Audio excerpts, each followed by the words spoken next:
Welcome to trigonometry. So today we're going to learn the basics of trigonometry. First thing, what trigonometry is it relates the measure of an angle to the two sides of the right triangle. So the ratios, they are fractions.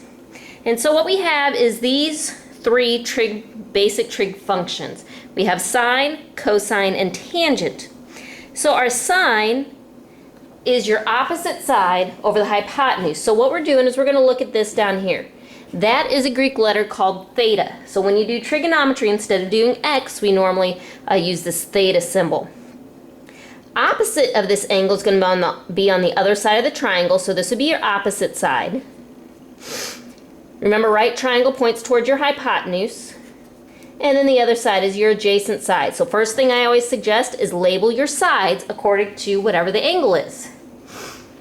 So this sine is always your opposite over hypotenuse, so it'll be whatever length this is over whatever length that is, just that ratio. Your cosine is your adjacent over hypotenuse, so you put down whatever number is down here over that number.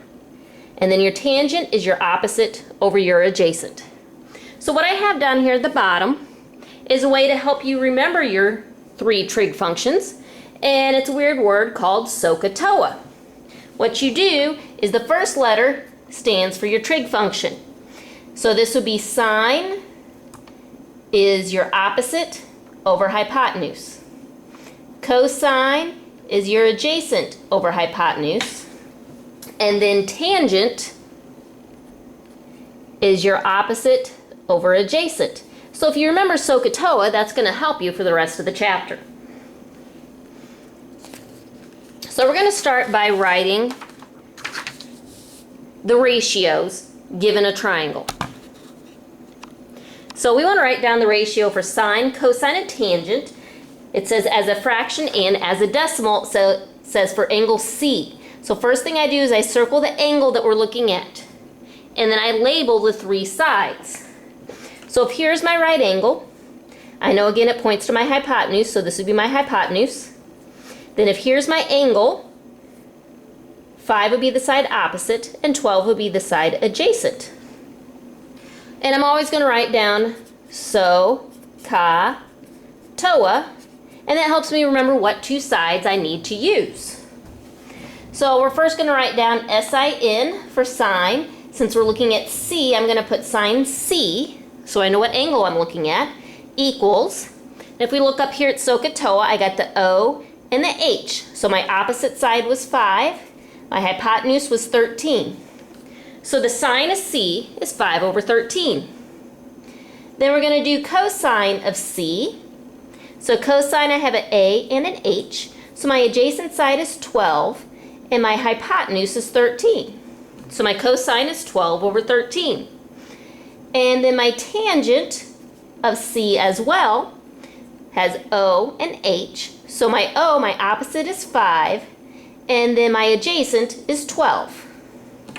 Now that's what they all are as fractions, and then it says it also wants the decimal. So all you have to do, remember to change a fraction to a decimal, is just take top divided by bottom. So for the sine, I take 5 divided by 13, and that's going to give me 0.385. And I put the wavy lines because that means approximately. The cosine 12 divided by 13 would be 0.923. And then for tangent 5 divided by 12, it would give me 0.417. So now what we're going to look at is how we use these trig functions to find lengths of sides, because that's the whole idea of trig. So I have 3 steps here for you. First thing, you label each given measurement as your opposite, adjacent, or hypotenuse. So you circle the angle that you have, and you're going to label the two sides that they have labeled. You're going to look at your SOHCAHTOA and figure out, well, does it give me two sides for the sine, the cosine, or the tangent? And you're going to write your equation and solve it. So let's go ahead and look at the next triangle.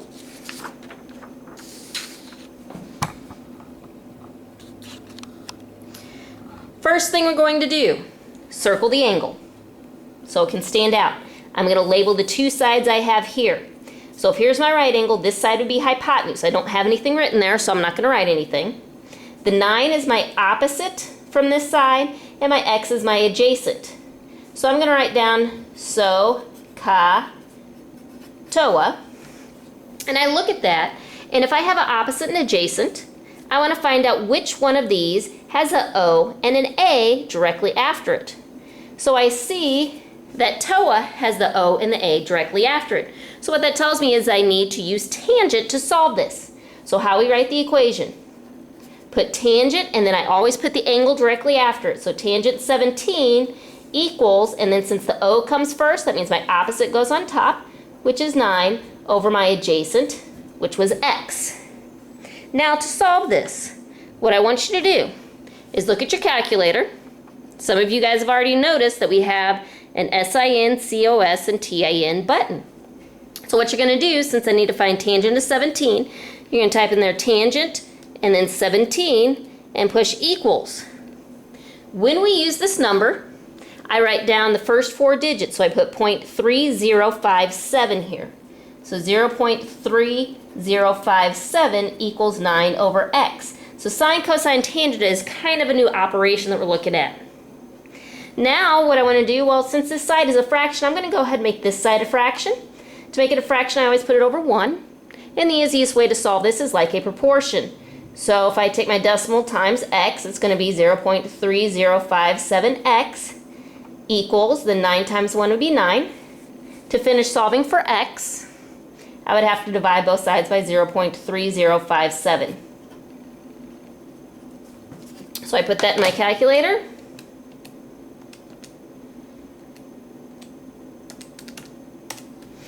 And for my final answer, I only go one number past the decimal, so it looks like I get 29.4. And that's the measure of this side here. Let's go ahead and try that again. Takes a little bit of practice to see these. So here's my next example. Remember, the first thing we want to do, circle the angle, and we're going to label the 2 sides. Easiest one to find first would be the hypotenuse. So if here's my right angle, it points directly towards the x, so that's my hypotenuse. And 20 is not on the opposite side of the triangle, so it must be adjacent.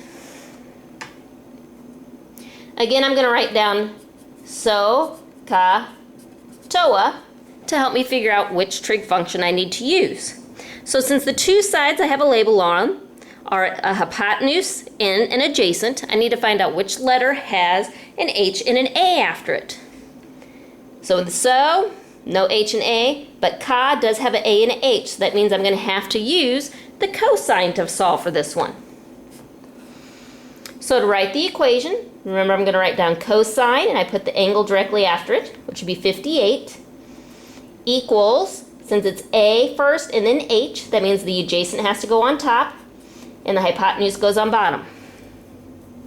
So if you remember, first thing I want to do to solve this is, since it has cosine of 58, I want to put in my calculator, push the COS button, and then put 58 after it. And I get 0.5299. And that's going to equal 20 over x. So then from there, cross multiply, treat it just like a proportion, so that's why I put it over 1. So it'll be 0.5299x equals 20 times 1 would be 20. So then I have to divide both sides by the 0.5299. So 20 divided by 0.5299 gives me my answer, which would be 37.7.